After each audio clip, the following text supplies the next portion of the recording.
Gerardo Priego Tapia es panista, está en cabina. Esta mañana platico con él. Gabo Libros, Arte y Café presenta La Entrevista con Emanuel Civilla. La Entrevista. Gerardo Priego, ¿cómo estás? Bienvenido. Bien, Emanuel, bien, bastante bien. Saludarte. Encantado de estar otra vez aquí en estos micrófonos. Mucho gusto de verte. Gracias, Gerardo. Oye, pues los tiempos políticos a todo lo que da. Por todos lados, Emanuel. Y el 2024 enfrente y con intensidad, ¿no? Lo estamos viendo, lo estamos viviendo. Muy adelantado, diría yo, Emanuel. Pues ya desde hace casi un año el presidente, pues abrió la sucesión.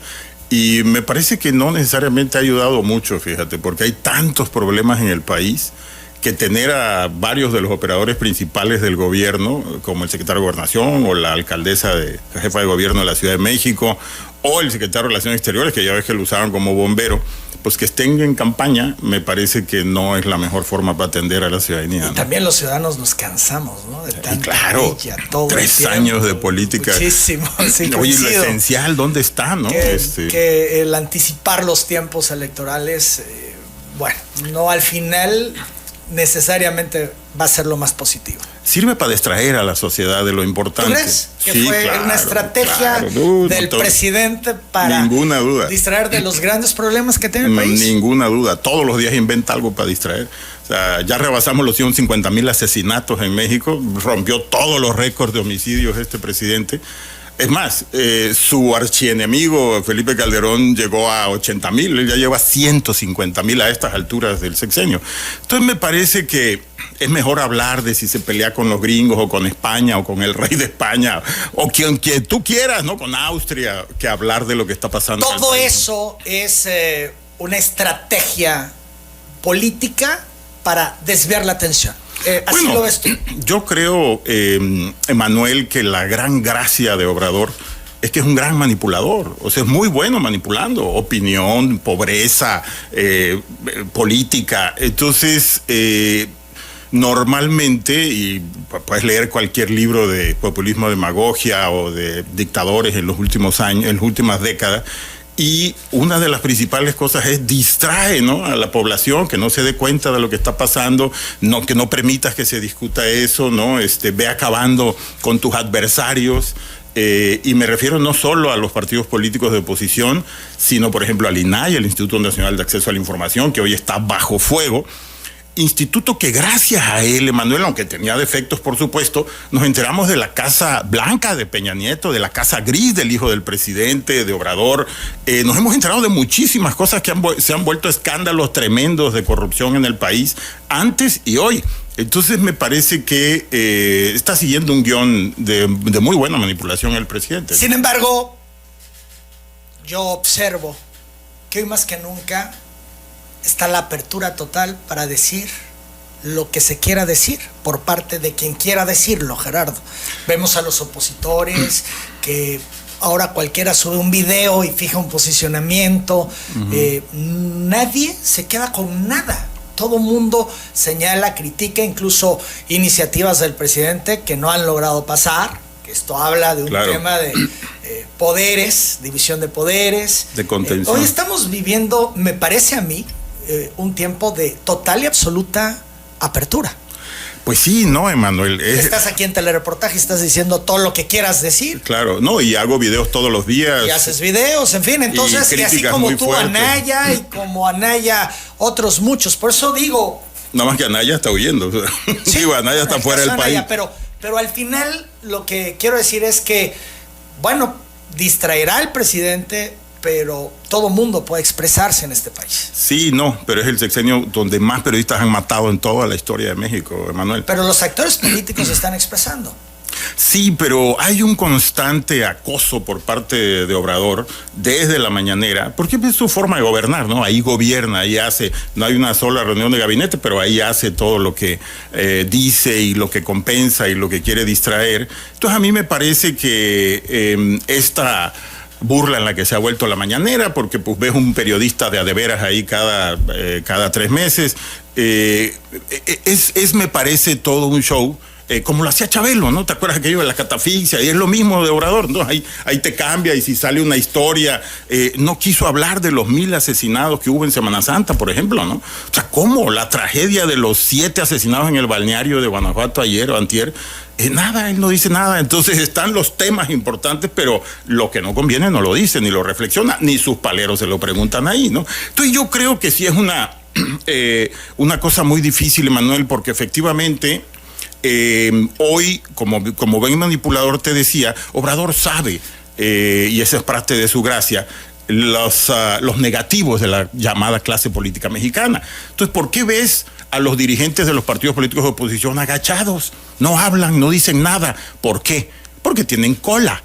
Y Obrador es buenísimo para eso. O te compra, o te reprime, o te aplasta la cola. Incluyendo a tu dirigente nacional. Claro, por supuesto. Marco Cortés. Claro, y el coordinador de los diputados federales.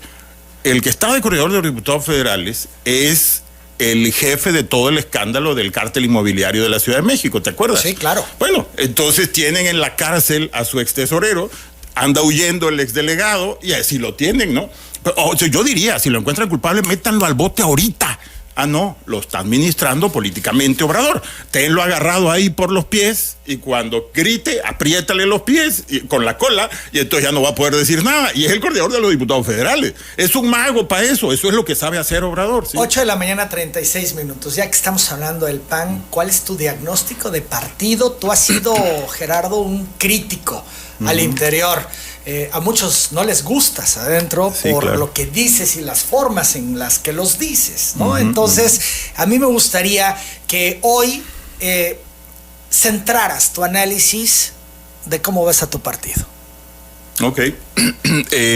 Tengo que ligarlo a la situación del país, porque yo creo que el PAN que amerita este país no es el que estamos viendo, ¿no?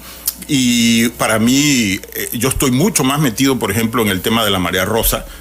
Yo he participado mucho en esto de los dos eventos, tanto la marcha como la presencia en el Zócalo que hicimos.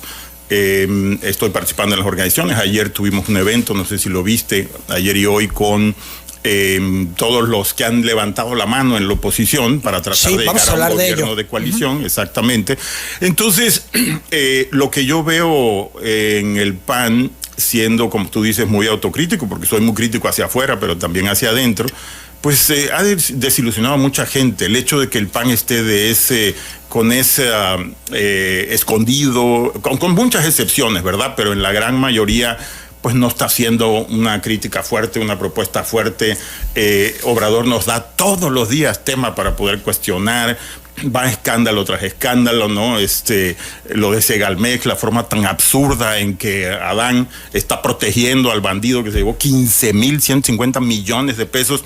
No solo es lo que se robó, es que se lo robó de la alimentación para las personas más pobres de Segalmex, de lo que era Diconsa, ¿no?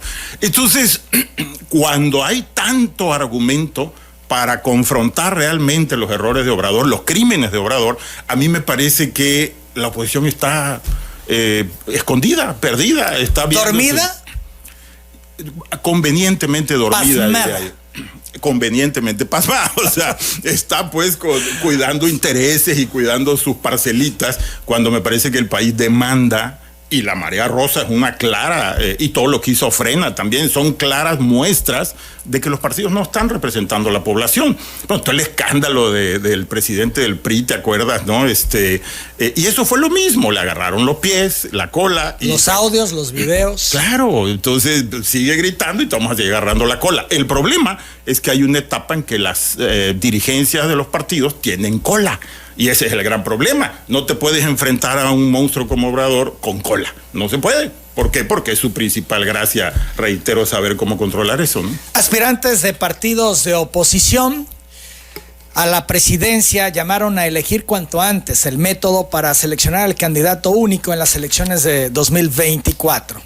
Hicieron un foro sobre gobiernos de coalición organizados por Unidos, el cual logró reunir, entre otros, a Santiago Krill, a Claudia Ruiz Massieu, a Beatriz Paredes, a Miguel Ángel Mancera, a Enrique de la Madrid, a Juan Carlos Romero Hicks, a Gustavo de Hoyos, a Lili Telles, entre otros. Se habló de que en esta alianza lo más importante es trabajar en unidad. Durante su discurso, la senadora del PAN, Lili Telles, urgió empezar a trabajar en un gobierno de coalición y para ello dijo, es necesario definir el método para elegir a quién será el candidato de esta coalición. Frente a una sucesión tan adelantada como la que estamos viviendo y ante el criminal derroche de recursos públicos en la promoción personalizada de los aspirantes oficialistas, debemos decidir lo antes posible el método para elegir la candidatura presidencial y empezar a trabajar unidos en un programa y en un gobierno de coalición. Unidos, insiste, remarca Lili Téllez. Por su parte, el priista Enrique de la Madrid aseguró que lo que se busca no es solo una alianza meramente electoral, sino un gobierno de coalición. No es una alianza meramente electoral, que funcionan. No, aquí queremos un gobierno de coalición. Y por cierto, un gobierno de coalición que pudiera trascender incluso varios sexenios. En Uruguay y en Chile, para salir de la dictadura, salieron con gobiernos de coalición. Nosotros, para no caer en la dictadura, necesitamos de los gobiernos de coalición. El diputado federal panista Juan Carlos Romero Hicks sostuvo que el actor estelar de la democracia no son los partidos ni los gobiernos, sino los ciudadanos, y actualmente el país está urgido de una reconciliación entre los institutos políticos y la gente. En el tema de la coalición, esta es la verdadera expresión y que se resume en el fin del presidencialismo, en el fin de la parte del culto a una sola persona, a la erradicación y la sepultura del país de un solo hombre. Sí hay un titular del Poder Ejecutivo, pero lo que tenemos que hacer es convocar a las mejores mujeres y a los mejores hombres para que nos indiquen cómo es que queremos transformar la realidad. Esta será la próxima transición y la nueva transformación. No lo que vivimos ahora, un gobierno soberbio se autodescribe como una transformación, cuando es la historia la que lo debe determinar.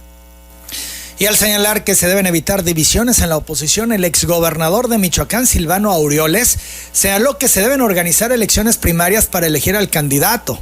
Propuso que a fin de evitar divisiones se realice un método democrático y transparente que incluya a la sociedad civil como la organización de elecciones primarias. El exconsejero del INE, Luis Carlos Ugalde, consideró que los gobiernos de coalición son una aspiración que han estado en el debate desde hace más de 20 años y que ha sido utilizado como una estrategia para vencer a un gobierno que sale con un amplio apoyo de la población.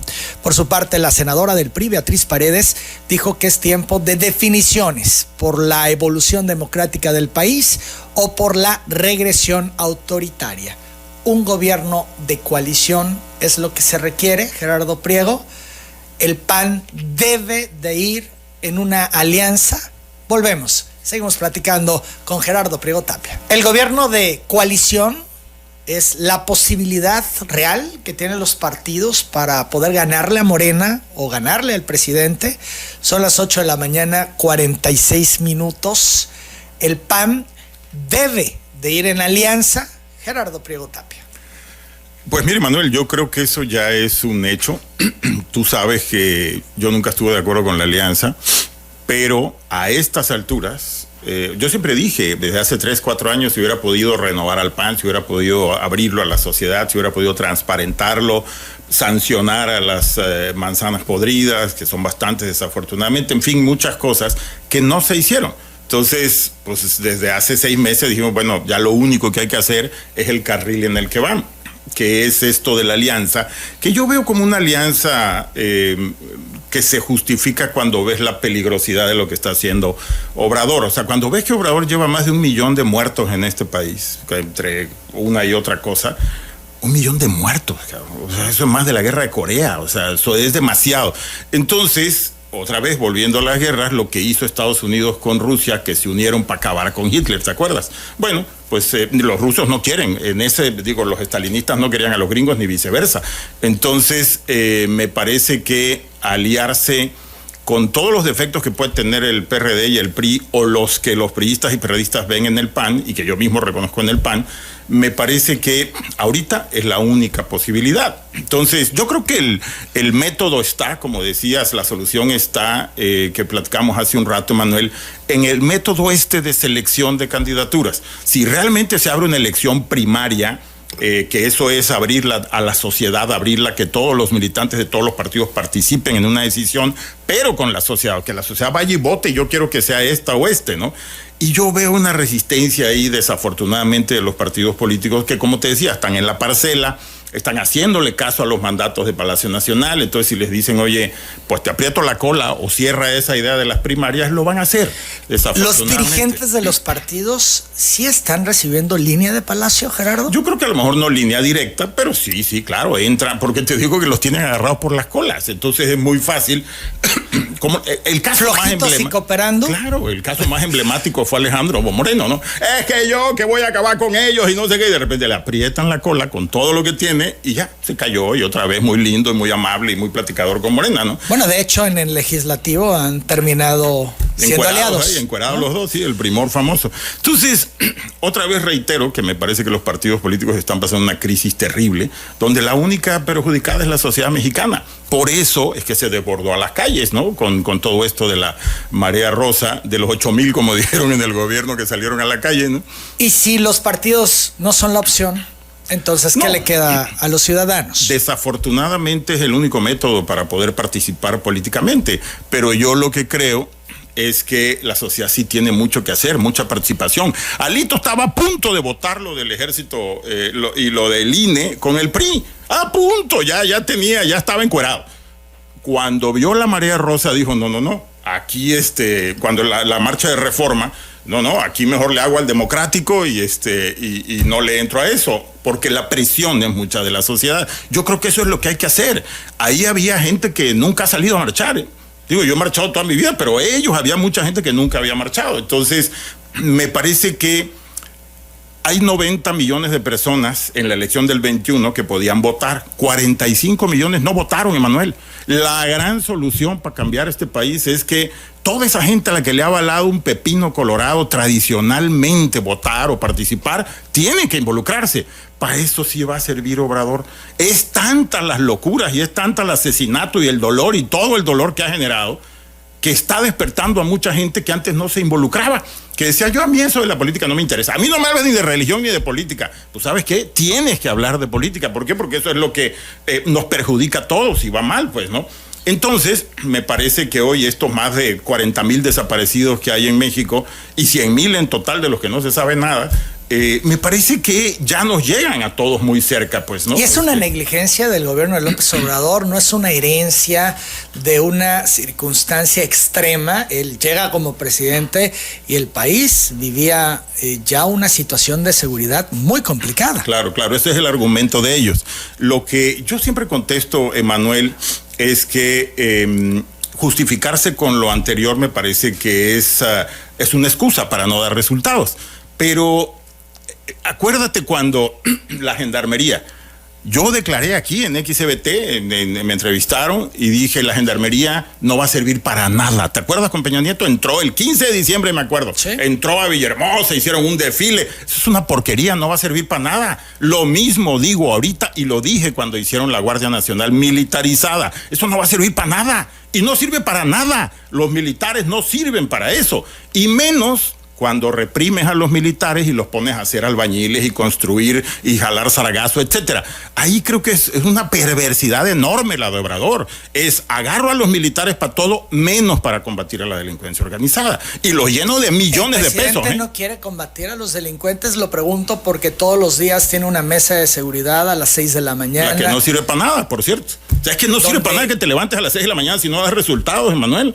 Eso es un cuento, es que todos los días me levanto. Bueno, pues coño, duerme más, trabaja más y vas a tener mejor resultado, ¿no?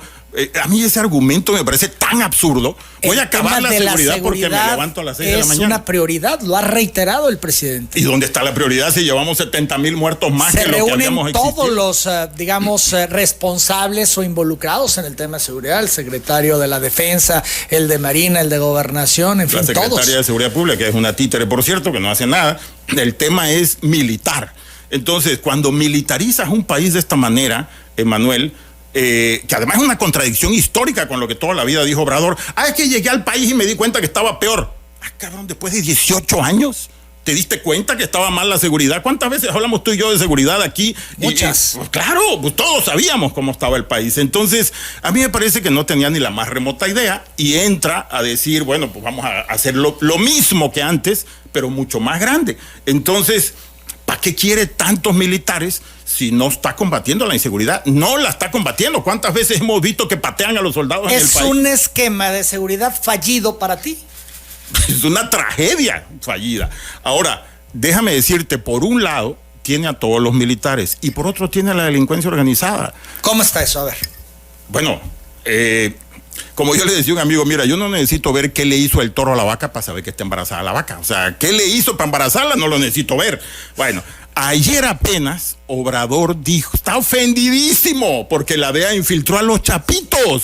Hágame usted el favor, así o más descarado. Sí, aquí está, mira, vamos de hecho a escucharlo para tener la claridad de sus declaraciones. Sí. Dijo que las autoridades de entrada de Estados Unidos no informaron a México del operativo de la DEA para infiltrarse en la llamada red de los chapitos. Y calificó esta intervención como abusiva y prepotente. Arremetió contra la DEA tras darse a conocer esta infiltración en la red pertenecientes al cártel de Sinaloa, a quienes Estados Unidos señalan como principales responsables de la crisis de fentanilo en su país. Esto dijo López Obrador. Una intromisión abusiva, prepotente, que no debe de aceptarse bajo ningún motivo. ¿Cómo van a estar espiando? Que no, hasta bajaron un globo de China allá en Estados Unidos. Nosotros no hacemos eso, pero no se pueden estar utilizando actos de espionaje, además para saber qué están haciendo nuestras instituciones de seguridad y además con la arrogancia, ¿no?, de filtrar la información al Washington Post. ¿Va a haber algún reclamo a la DEA por este operativo que no tuvo autorización? No, sencillamente en su momento se va a hablar de cuáles van a ser las condiciones para el trabajo de colaboración que se va a llevar a cabo. Reiteró que no se puede confiar en los agentes de la DEA, ya que hay casos de nexos con el narcotráfico. Nosotros hemos sostenido, primero, que en México no se produce el fentanilo, que se importa de Asia y que llega a México y llega a Estados Unidos y llega a Canadá, de Asia. Y hemos sostenido, y ahora se refrendó en el encuentro que tuvieron en Estados Unidos, en Washington, integrantes del gobierno de Estados Unidos y de México, de que vamos a cooperar, ayudar con las autoridades de Estados Unidos, porque es muy lamentable lo que les está sucediendo por el consumo del fentanilo. Y luego de que el presidente acusara de intervencionismo a Estados Unidos, el embajador de ese país en México, Ken Salazar, se reunió con el mandatario federal en Palacio Nacional. Aquí estamos viendo imágenes. De acuerdo a los medios nacionales, el diplomático estadounidense arribó a la sede del Poder Ejecutivo a eso de las 11 de la mañana y salió a las 12:30 de la tarde. Esto es hora y media, estuvieron reunidos. Sin embargo, se desconoce sobre los temas que abordaron Obrador y Salazar. Al salir evitó dar algún tipo de declaración. Gerardo Priego, entonces, el tema aquí de entrada, lo que reitera el presidente, infiltrarse de esta manera es una intromisión abusiva y prepotente. Y además remarca, por si fuera poco, que los agentes de la DEA no son confiables. Pues mire, Manuel, yo desde el 2018, yo siempre lo llamé el candidato de la delincuencia, siempre. ¿Por qué? Porque a mí era muy claro lo que estaba haciendo Obrador. Estaba apoyándose en la delincuencia organizada, tuvo candidatos delincuentes en diferentes partes del país. Él es candidato a gobernador de Jalisco, por ejemplo, clarísimamente involucrado en todo este tema de precursores químicos, o el secuestrador de Morelos que tuvo de candidato, o un miembro del cártel del Golfo en Tamaulipas. Así tenía, entonces se está apoyando a la delincuencia. Ahora, la promesa, ¿te acuerdas de aquello de que le iba a condonar la amnistía? Me acuerdo que lo declaró en la campaña en Guerrero, en la zona de Amapola del país. Ahí anunció una amnistía. Les estaba diciendo, papitos lindos, conmigo si van a poder trabajar, yo no los voy a perseguir, no hay problema. Y eso lo ha ido sosteniendo a través de los años. Acuérdate que metió una iniciativa para que el Banco de México pudiera comprar dólares directamente de quienes se lo vendieran. El único beneficiado de eso era la delincuencia organizada. Acuérdate que sacó a la DEA de México y al avión que había aquí de la DEA. ¿Quién se beneficia de eso? Tú y yo no. Se benefician los delincuentes organizados. Los felicitó porque se portaron bien en las elecciones. Está documentado que en Sinaloa la delincuencia organizada hizo ganar a Morena. Luego le pidió perdón al Chapo. Perdón, papacito lindo, porque te dije Chapo. Señor Joaquín Guzmán, ¿quién hace eso? Por el amor de Dios. Bueno, ahora resulta, es que me encontré una viejecita y me paré a saludar.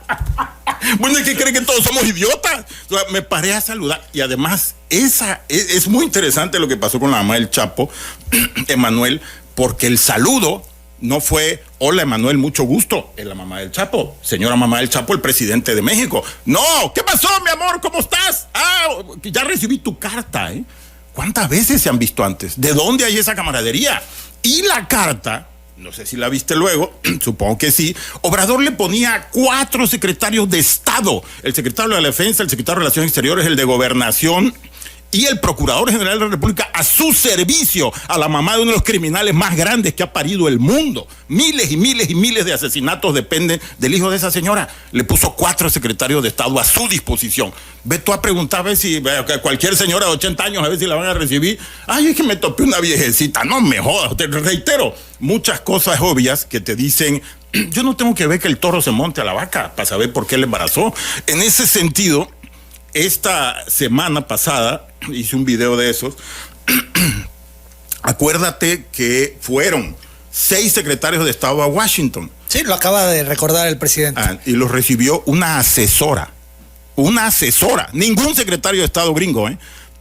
Y eso es una lectura contundente de la posición. Es un desprecio claro. Estados Unidos. Por supuesto, no te creemos nada, cabrón. Y al otro día salen a decir toda esta agresiva acción contra los chapos. Al otro día, sin un solo mexicano mientras estaban en Washington. Pues eso es clarísimo. No te confiamos, no queremos saber nada de ti, no creemos lo que estás haciendo, no te creemos, punto. O sea, Biden hace como que platica con él, etcétera, pero en los hechos no le están creyendo nada. Y es entendible. Acuérdate que el Banco del Bienestar, tristemente dirigido por un tabasqueño también, está bajo análisis porque el 30% de los 17,000 millones de dólares se está especulando que son de lavado de dinero. Y Obrador celebra y celebra que crezcan las remesas. Pues sí, sinvergüenza, son tus aliados los que están mandando más dinero a México, ¿no? Y esto que ayer celebre, que se enoje, porque Estados Unidos infiltró a los criminales más grandes de este país. Deberías estar aplaudiendo, inútil, que tú no puedes hacer nada, y estos están diciendo, aquí está todo el camino del fentanilo, y los vamos a agarrar. Las 9:01 sobre el fentanilo, que es un tema sumamente delicado. Platicamos con Gerardo Priego Tapia después de la pausa. El fentanilo es todo un tema sumamente delicado que incluso ha generado jaloneo entre gobiernos y señalan a China y señalan a Estados Unidos y señalan a México. El problema del fentanilo, que ha ocasionado cientos de miles de muertes en Estados Unidos por el consumo de esta droga, se va a resolver cooperando con el gobierno de ese país, pero sin sometimiento, ya que México es un país autónomo. Eso es lo que puntualiza el presidente López Obrador. Logramos disminuir el consumo de drogas o que no aumente el consumo de drogas, vamos a estar garantizando la tranquilidad en las familias y la paz en nuestro país. Es muy importante el atender las causas, que se resuelve el problema del fentanilo, que lo vamos a resolver cooperando con el gobierno de Estados Unidos, que tienen lamentablemente este problema de adicciones que está afectando mucho, sobre todo a los jóvenes. Si no se atiende el fondo, las causas, pues no va a haber fentanilo, que es lo que deseamos, pero puede surgir otra droga, igual o peor.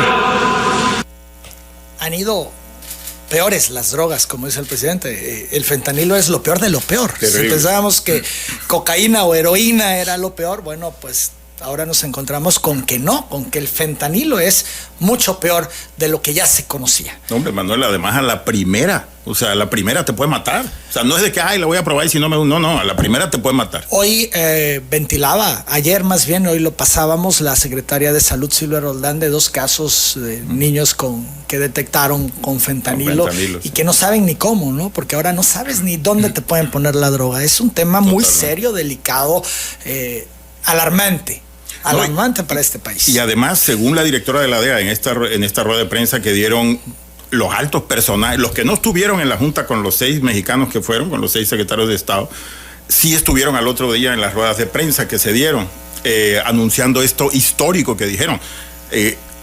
Esto que dices de la perversidad de los cárteles de disfrazar el fentanilo como pastillitas de dulce para dárselo a los adolescentes, etcétera.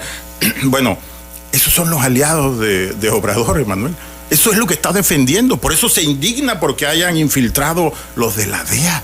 O sea, ¿sabes qué hubiera hecho? Yo le hubiera dicho, oiga, muchas gracias por hacer eso, cómo seguimos trabajando en conjunto, cómo eliminamos a los cárteles de la droga. Pero es que no ese es el interés, porque también tienen derechos humanos. ¿Te acuerdas que dice que son humanos y hay que cuidarlos? Eso dijo, que hay que cuidar al ejército y hay que cuidar a los sinvergüenzas. ¿Tú eres más de la línea de Bukele del Salvador? Con la lucha que está dando yo creo que contra los pandilleros y cómo los somete y dónde los aglutina y yo todo creo que esto. es un experimento interesante porque parece estar teniendo algún tipo de resultado con su sociedad y la baja de delitos, pero creo que... Y él siempre confronta a quienes lo señalan por el tema de derechos humanos principalmente, por eso lo señalaba ahora. Sí. Él dice, a ver, díganme quién ha dado los resultados que yo he dado en el tiempo que he estado al frente combatiéndolos. Lo que pasa es que hay el riesgo. Es lo que dice Bukele, ¿no? Así es. Y es interesante el experimento, pero fíjate que yo lo que creo es que cuando hay alguien que sabe todo, en ese sentido es el mismo problema de Obrador. Yo soy yo y yo sé todo. Todos los expertos no sirven, las universidades son aspiracionistas, públicas o privadas, nadie sirve, lo que sirve es lo que yo digo. Y ese es uno de los problemas de Bukele, me parece. Entonces, bueno, vamos viendo cómo va ese ejercicio, pero no, yo lo que creo es que no te puedes aliar con la delincuencia organizada. Siempre se ha dicho, bueno, no sé si viste, yo hice un video que dijo el PAN tiene que pedir perdón por lo de García Luna. Sí, es todo un tema. Claro, y Felipe no se puede hacer loco, y el PAN no se puede hacer loco. ¿Sabes qué es lo que dijo el PAN? Es que García Luna no era panista. Sí. Oye, pero también creen que somos idiotas, ¿no? Ahí le sacaron un contrato, ¿no? Que tenía de una empresa de García sí. Luna prestándoles servicios de seguridad. Pero además el que lo puso fue panista toda su vida, fue presidente del PAN. Sí. O sea, como esto quiere decir que entonces Obrador no es culpable y Morena no es culpable del robo de Segalmex con el sanguinario de Ovalle, que además, ay pobrecito, es que lo engañaron, pero si fue secretario particular de Echeverría, o sea, ¿quién puede ser particular de un asesino como Echeverría? Ovalle, y ese fue al que engañaron los priistas mañosos, a una burla pues, ¿no? Las 9 de la mañana, 8 minutos, en el caso de García Luna ha sido también todo un tema, en particular ha llamado la atención la posición de Felipe Calderón. Decías tú, no se puede hacer a loco. ¿Qué tendría que hacer Felipe Calderón? Decir, sí, soy responsable. Bueno, yo creo que Obrador tendría que investigar a Felipe Calderón y si es culpable meterlo a la cárcel. Eso es lo que tiene que hacer. Es que yo hice una encuesta y me dijeron que no lo hiciera. Pues es una forma, por favor, es que realmente cree que todos somos tarados. ¿Quién va a creer que por esa encuesta que realmente no persigue a los expresidentes? No los persigue porque tiene miedo que luego le pase a él lo mismo. ¿Por qué no mete a Peña Nieto a la cárcel? ¿A poco le faltan? Es que la fiscalía es independiente. Esa es otra estupidez que quiere que creamos. ¿En serio Gers Manero es independiente? Ay, por favor. Entonces, ¿por qué no investiga a los expresidentes y cállate y mételos a la cárcel?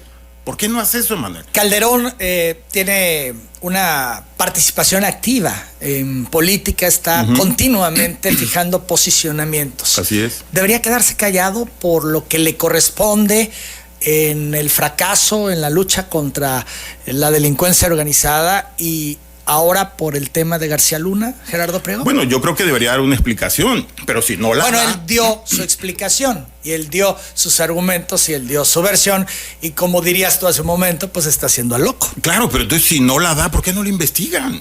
O sea, es que me parece bastante fácil. A todos los expresidentes. Pues eso fue lo que juró, lo que prometió Obrador. Y reitero, si son culpables, métalos al cárcel a todos. ¿Por qué no mete a Alito a la cárcel? Porque es más conveniente tenerlo agarrado por los pies. O a los que te estoy diciendo del PAN o a los del PRD. ¿Por qué no hace eso? Porque es muy cómodo tenerlos controlados a todos, así nadie me grita. Pero a mí lo que me da esperanza es el movimiento de la sociedad. Lo que la ciudadanía está haciendo en la calle. Eso nunca lo habíamos visto, pues, ¿no? Entonces me parece muy interesante que porque en el tema, por ejemplo, de la institución, todo lo que quiso hacer con el INE, ¿no? Y se quedó con el INE, porque que me venga a decir que esta señora que quedó en el INE no es morenista, pero su primo, su tío, su hermano, su nieto, su hijo, su papá, todos son morenistas, destacados morenistas, amigos de Obrador, pues, bueno, el tabasqueño que quedó ahí, pues está ligadísimo a Adán, coño, lo sabemos toda la vida. Cuando a Adán le explota el escándalo del fraude que hizo con el gobernador actual del Instituto Estatal Electoral, el chivo expiatorio fue Hernán Montaño, ¿te acuerdas?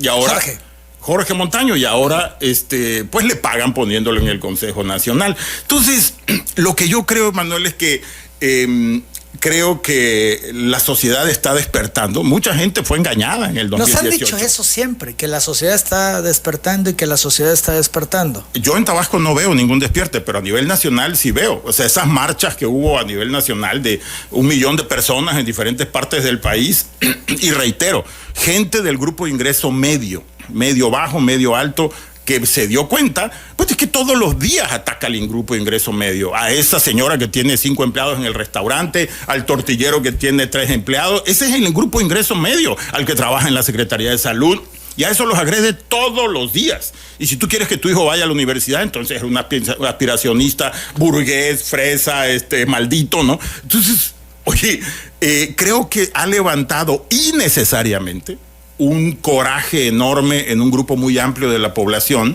porque cree que le da con el maiceo que tiene en sus pseudo programas sociales, ¿no? Las 9 de la mañana, 12 minutos. Decías hace un momento, Gerardo, que, bueno, pues los partidos han dejado mucho que desear. Muchísimo. No están a la altura de las circunstancias, están de alguna manera coludidos, involucrados, pero bueno, los partidos van a tener que poner a un candidato. Y los partidos van a tener también que decidir si lo abren o no este proceso. Así es. Si no lo abren, pues será un candidato a conveniencia el que tendrá esta coalición. Gerardo Priego, es pregunta. Será un suicidio político, sí. Suicidio político. Sí, de plano, o sea...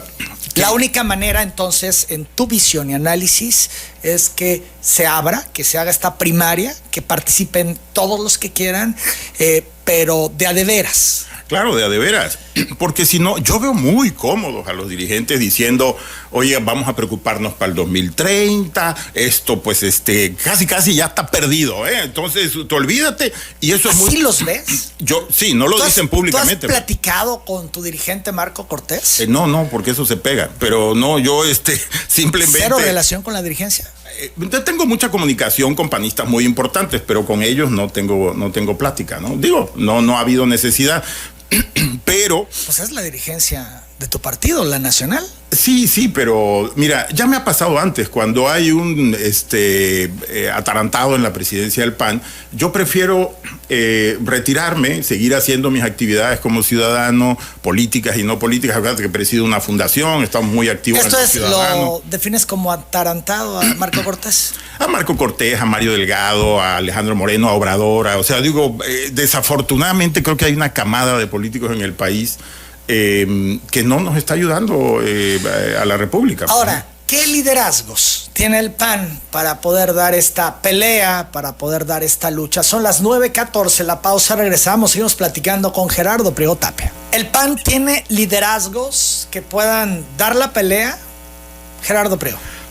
Sí, yo creo que sí, Emanuel, pero creo sobre todo que tiene que ser esta mezcla de liderazgos como los que se presentaron hoy ayer en estos eventos que estamos haciendo de Unidos, donde se pueda hacer el procedimiento adecuado de que participe la sociedad y participe en todo el que quiera en escoger a una candidato o candidato, y luego entre todos promoverlo por el país o promoverla. Pero en ese sentido, Emanuel, yo creo que esta lucha de una demanda ciudadana para obligar a los partidos a sumarse, obligar a los partidos a abrirse. Creo que es un reto muy grande, es el gran reto, pues, ¿no? Para efectos de que esta propuesta de gobierno de coalición y de una alianza entre partidos funcione. Ahora, las últimas elecciones en Chile, por ejemplo, o en Colombia, en 6 meses se hicieron esos candidatos, Boric y Petro. Entonces, yo creo que el que ahorita no se vea, aunque sí creo que vamos tarde, pero el que ahorita no se vea una candidatura clara, si se hacen los procedimientos adecuados, puede crecer Lili muchísimo. Téllez es la opción del PAN. Pues que salta de Morena a Acción puede Nacional. Ser una opción. A mí no creas que me parece como muy estridente. Rompe con todos los esquemas. A mí me llama mucho la atención ver a Lili, a la López Rabadán, que son estridentes, y que Xóchitl Gálvez, que parecieran más de la izquierda. Eso lo hemos visto en la izquierda, Gerardo. No, yo creo que, fíjate, no en la derecha. Yo creo que un poco bueno, a mí esto de las izquierdas y la derecha me hace mucho ruido, pero ese es otro tema. Pero ahora creo, fíjate, yo por ejemplo, a mí me dicen, oye, es que tus videos son muy duros. Yo hago videos, por cierto, los invito a todos a que se suscriban a mi canal de YouTube, Gerardo Priego Tapia, pero hago todos los días videos muy duros, y me dicen, oye, es que está siendo más duro. Pues sí, porque la gravedad del país es mucho más fuerte ahora.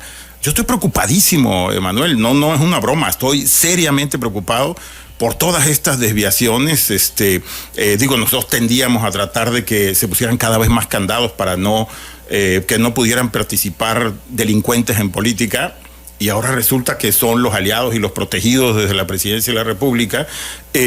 Me parece que es un retroceso muy fuerte. ¿Para qué quiere Obrador? Recuerda que todas las revoluciones se hacen con armas.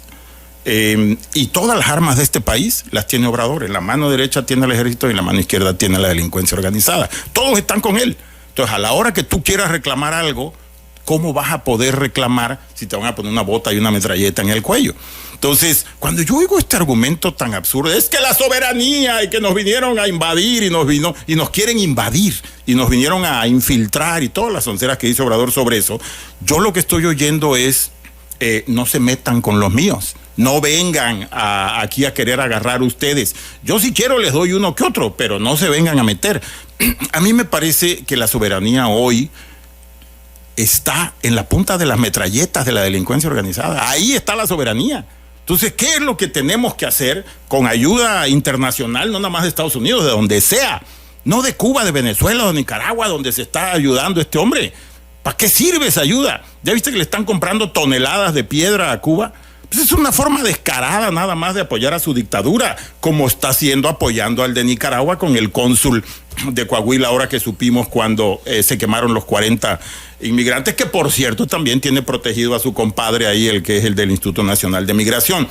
Es esto de persecución a mis enemigos y justicia a mis amigos, como decía su cuate, al que tanto menciona Benito Juárez, ¿no? Entonces me parece, Emanuel, que ante una cascada de problemas como las que tenemos, un gobierno de tragedia, yo lo he llamado de esa manera todo el tiempo, es un gobierno de asesinos protegiendo asesinos, así es como lo he dicho y lo digo claramente.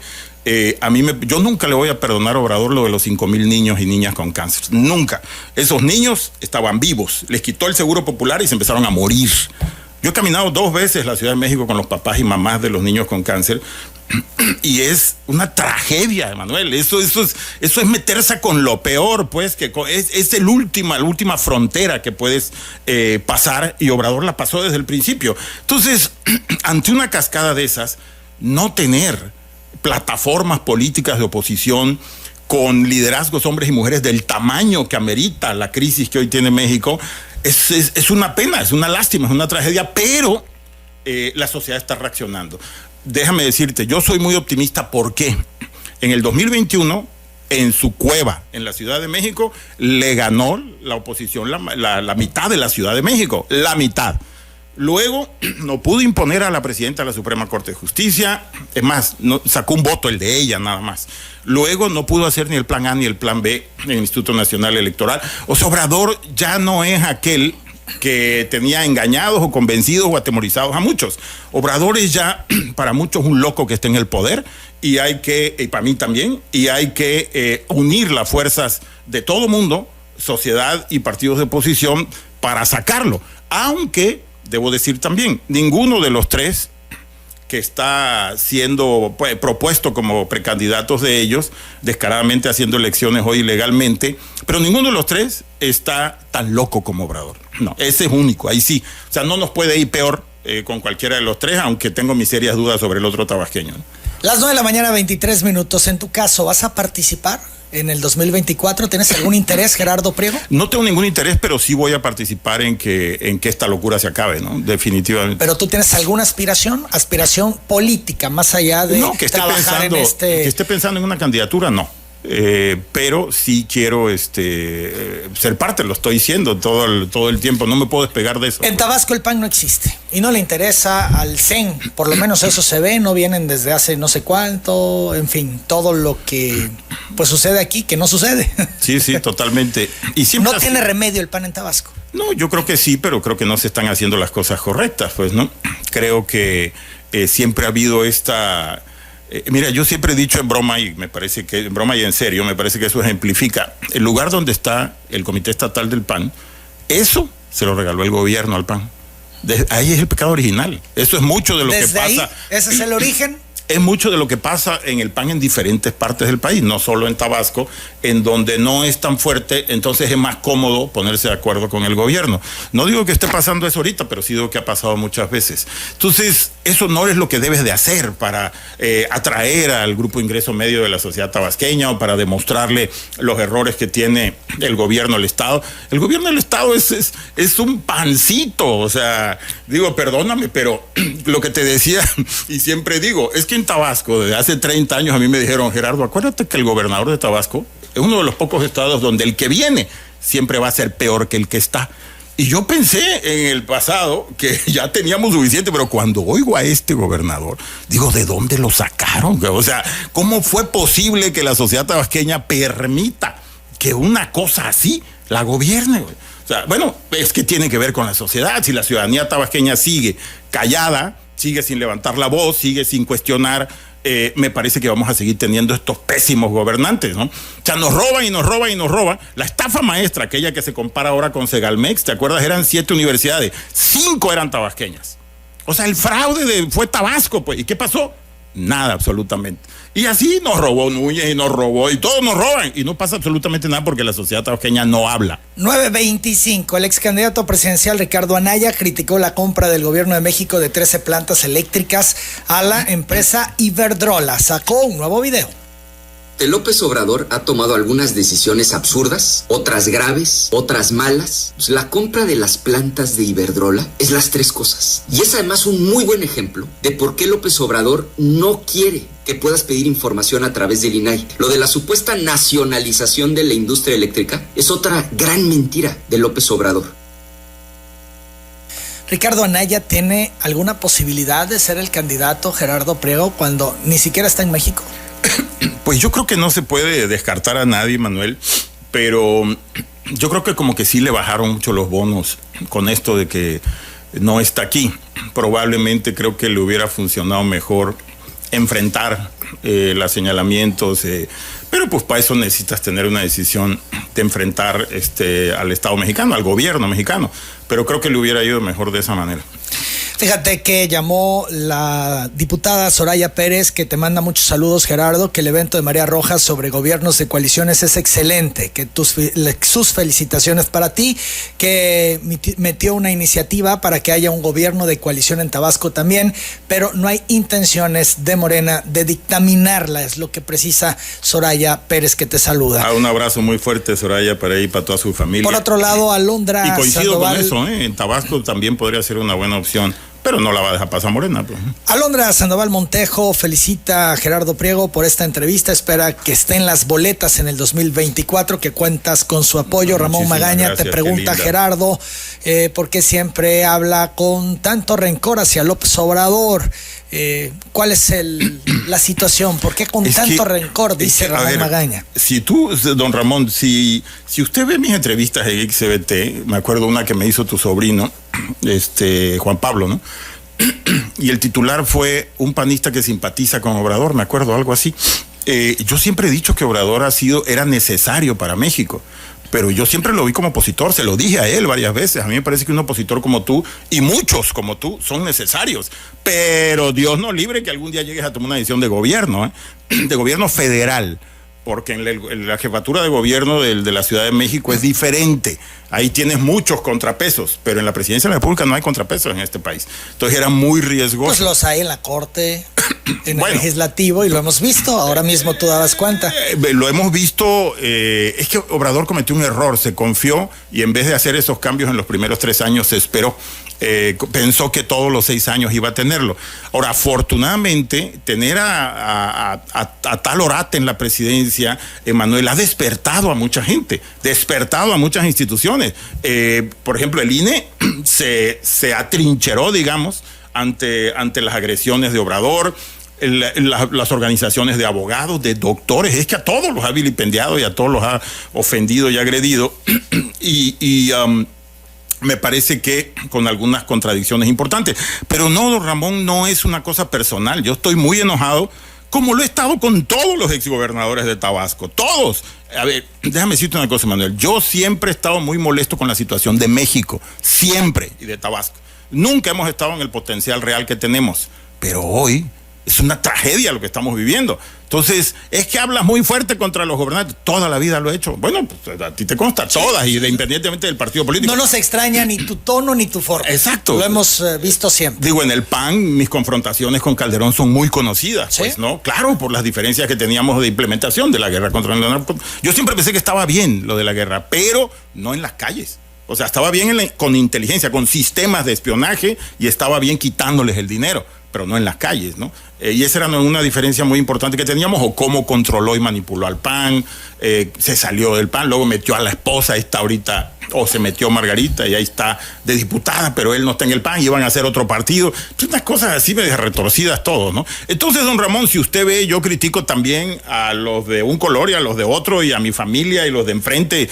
Creo que la crítica y autocrítica es importantísima para cualquier cosa. O sea, si tú aquí en la estación no haces autocrítica, pues nunca vas a mejorar, nunca vas a, o muy pocas veces, ¿no? Entonces, Irving, Colorado Ramón escribe, dice, es miembro del PAN desde hace más de 20 años y ve que desde la época de Ricardo Anaya a la actual dirigencia de Marco Cortés, tristemente el PAN ha sido apático a nivel nacional y antitransparente. Nunca transparenta sus recursos multimillonarios que han ejercido. Ahora solo escucha que critican, pero no hacen nada por el pueblo, ni siquiera por la misma militancia. Solo han utilizado al partido para acceder a las diputaciones y senadurías, en su mayoría por la vía plurinominal, y de todos los cargos se han hecho millonarios todos los líderes. Es lo que dice Irving Colorado. A mí sí me llama la atención de algo en particular que señala Irving, que creo que le asiste la razón en cuanto a que son nada más mediáticos. Salen ante los medios, dan un posesionamiento así de y ya, no pasa absolutamente nada más. Sí, saludos, ¿no? A Irving, por cierto. Como una impresión que no solamente la tiene Irving, varios tenemos esa impresión, ¿no? No, y yo creo que depende, pues, de muchas partes del país. O sea, por ejemplo, te diría en Yucatán, que es un muy buen gobierno panista, pues es un método diferente. O sea, y a Querétaro le ha ido bien también. A Querétaro le ha ido bien también. Guanajuato tiene todas estas complejidades de inseguridad, pues, ahorita. Guanajuato está muy en problemado hoy, pero yo destacaría 2 gobiernos del PAN que pues han dado evidencias de gobierno. De que se ve desarrollo, de que ve crecimiento. Yucatán y Querétaro, ¿no? Sí. De hecho, sus alcaldes están entre los 5 mejor evaluados. El alcalde de Mérida y el de Querétaro, ¿no? Están entre los 5 mejor evaluados. Pero sin duda llegas a estos estados y sí, percibes otra dinámica, ¿no? Sí. Entonces yo creo que... Pero otros estados panistas que eran referencia han dejado de serlo, Gerardo. Yo creo, Manuel, que hubo también una prostitución ahí. O sea, por ejemplo, el exgobernador de Quintana Roo, que se percibía como panista, yo nunca estuve de acuerdo en eso. Se baja en una alianza con un expriista que va a gobernar como priista. Y el precio lo va a pagar el PAN. Eso fue lo que pasó en Quintana Roo y que ha pasado en muchas partes, en Sinaloa. Sí. Entonces, por la tentación de ganar, meten a políticos y dicen, no, es que así no se puede ganar. Al final no ganas, pierdes. Entonces, metamos gente sana, hay un mundo de gente sana en México, preparada, con visión, etcétera, íntegra, que aún con las tentaciones del poder va a superar esas tentaciones, pero no, Entonces los priistas van de un lado para otro, los morenistas también. Bueno, pues Morena está lleno de priistas. Y de lo peorcito de los priistas. Bueno, yo todavía no puedo creer que Manuel Baltres sea un personaje dentro de Morena. O sea, es un personaje no puede ir a Estados Unidos porque lo meten a la cárcel, pero es un personaje en Morena, ¿no? Y lo defienden. Increíble. Entonces, de ese tipo de prostitución que hay en todos los partidos, pues desafortunadamente Morena ha sacado el emblemático primer lugar de prostitución política, pues, ¿no? 9:33, Gerardo Priego Tapia, agradezco mucho la disposición de venir esta mañana a platicar en Telereportaje. No, yo encantado, muchísimas gracias, Emanuel, y pues nos vamos a estar platicando porque las cosas vienen muy, muy, muy intensas, ¿no? Espero que salga lo mejor para México. 9:33 es Gerardo Priego Tapia. Yo hago la pausa.